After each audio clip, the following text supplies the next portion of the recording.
Hello everyone and welcome to Ejector Productions. Today we will be doing a ranking from worst to best of all the manufacturers for coasters. Yeah, so this will not include obscure manufacturers. It will only include major ones, but it will include defunct ones, okay? So there are 29 on this list, and without further ado, let's go. Oh yeah, and sorry, but we're in a car because my brother won't shut up about stupid stuff. Yes, anyway, let's go. So coming in at number 29 is the Roller Coaster Corporation of America. Now this is a defunct scam wooden roller coaster manufacturer. They built Son of Beast at Kings Island, and yeah, it was pretty obvious. Yeah, it sucks. They suck. Yeah, so anyway, coming in at number 28 is the DIN Corporation. From one bad wooden coaster corporation to another, it is the DIN Corporation. So they built 11 coasters from, I think, 1988 to 1991. Now, their best works, I don't know if I include, no, I don't include the Beast because if I did include the Beast, it would be much higher. But yeah, they built just, yeah, most of them. Some of them are our favorite RMCs today, and some of them are dumpster fire, and some of them are still operating but bad. Anyway, coming in at number 27 is Togo. This is a Japan-based manufacturer.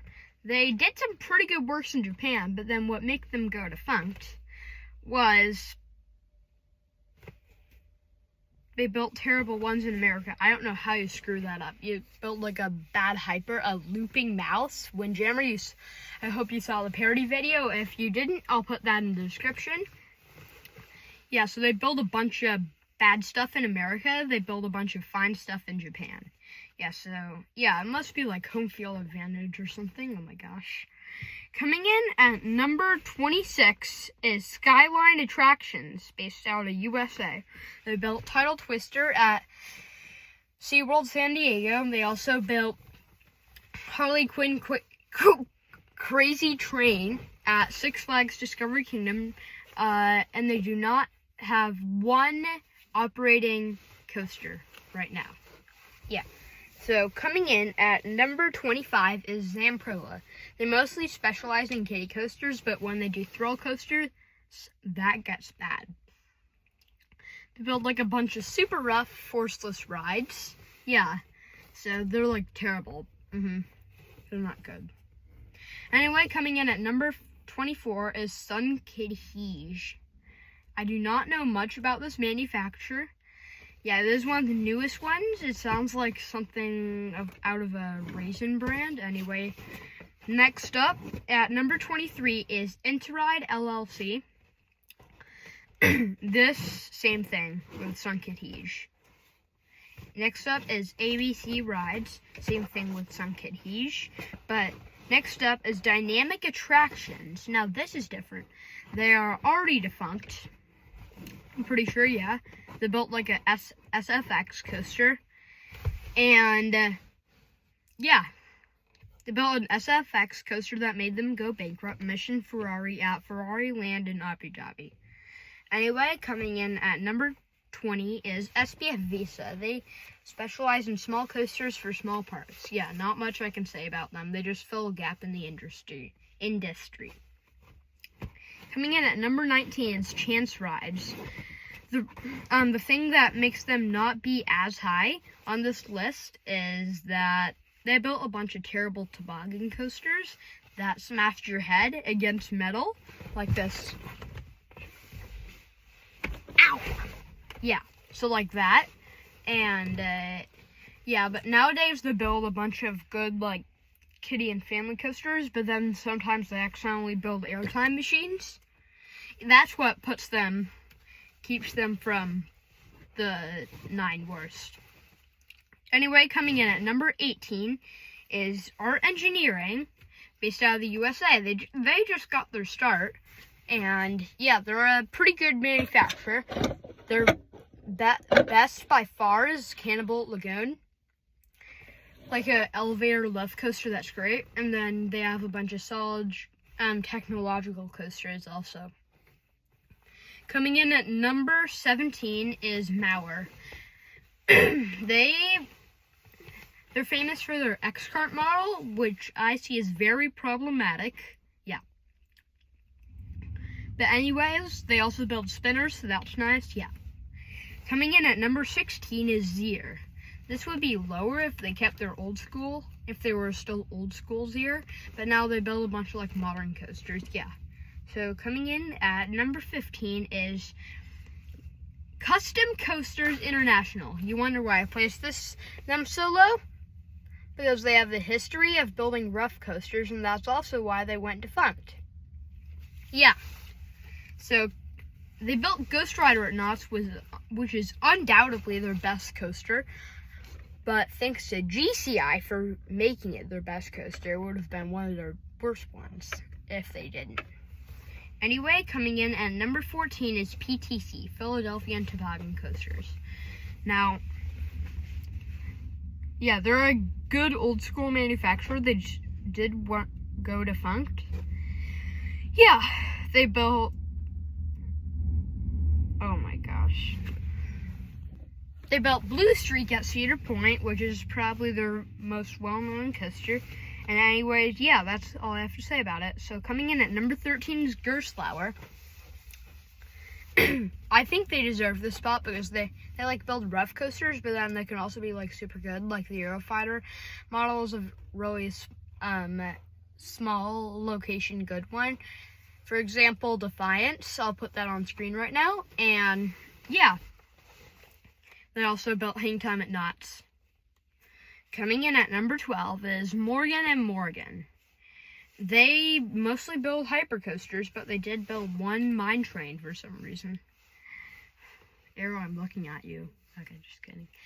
Yeah, so they built a bunch of hypers. They built Magnum XL 200, which I think is going to be my third favorite coaster at Cedar Point, behind Maverick. Yeah, so they built a bunch of good coasters, and they're defunct now. Coming in at number 11 is Schwarzkopf. I actually said that right. Yeah, they build a bunch of like small looping models, but they're really intense. Keep that in mind. That's why they're so high, and they like age perfectly. Coming in at number 10 is S&S Sansei. Yeah, they build a bunch of wacky models like the L logo, which has a bunch of crazy angles and has a bunch of beyond vertical drops. Yeah, they build a bunch of stuff like that. They also build 4D coasters after they acquired Arrow. Yeah, so coming in at number 9 is Premier Rides, based out of the USA, I think. Yeah, so they're a good manufacturer. I've ridden 3 of them: Full Throttle, West Coast Racers, and Electric Eel at SeaWorld. Yeah. So they build a bunch of good coasters. Their newest one is coming out to be Alpine Fury. Yeah. Coming in at number 8 is Mach Rides. They're a good manufacturer. They used to build a bunch of Wild Mouse clones, but now they build Mach Hypers. Oh yeah, Stardust Racers. That looks like a top 5 in the world. Yeah. That has to be their best works. No. Still Ride to Happiness, but then Stardust. Then, I don't know. So anyway, coming in at number 7 is Aero Development. They are aerodynamics, or Aero for short. And, yeah. Looks like they were getting like a new age, like Vekoma, before they went bankrupt. X2 is what made them go bankrupt, of course. If you don't know that, you're not a coaster enthusiast. Bye-bye. Okay, just kidding. And, yeah, they built, like, a bunch of solid looping coasters. They also built Dragon Mountain. That probably is one of their best works. Yeah, and that's their latest non-Pioneer coaster. Whatever. Coming in at number 6 is Vekoma. They would be much lower on this list if they didn't have their new age. Their new age coasters look great. Siren's Curse opening on the 28th of June. So if we go to Cedar Point, we will ride it. Yeah, so coming on the 28th of June is their newest coaster, Siren's Curse. It was supposed to be Energylandia, then it got relocated to Six Flags Mexico. They couldn't get the Mexico, and they couldn't get the permits, so now it's here at Cedar Point where everything is.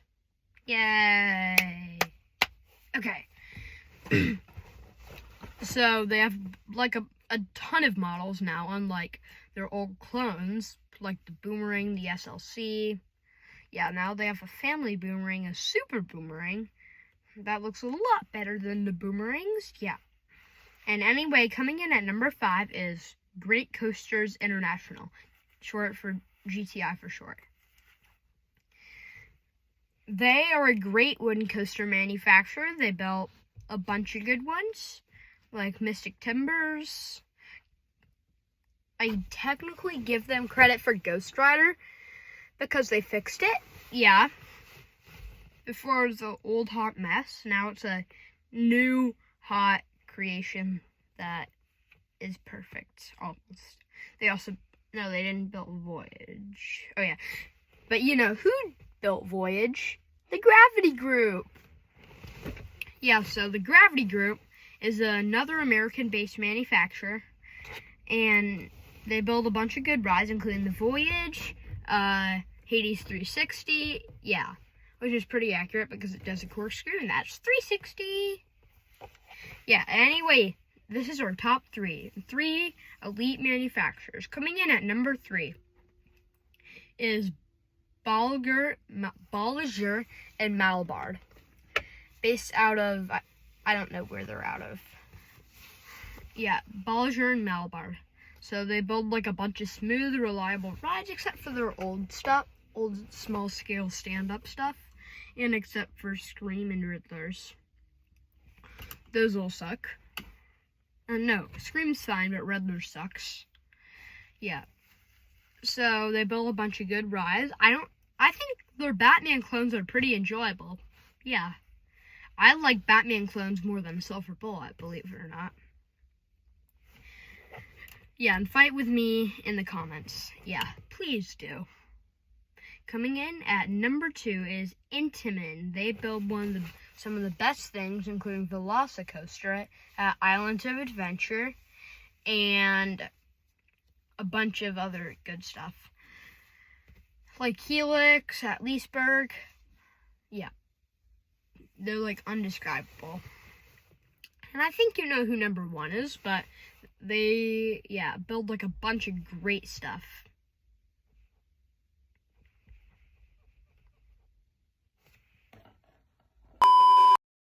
Sorry about that, and coming in at number 1 is Rocky Mountain Construction. This American-based company builds a bunch of great hybrid coasters and temper track coasters and single rail coasters. Their best model is obviously their hybrid. They just built a dueling single rail, one chill, one thrill.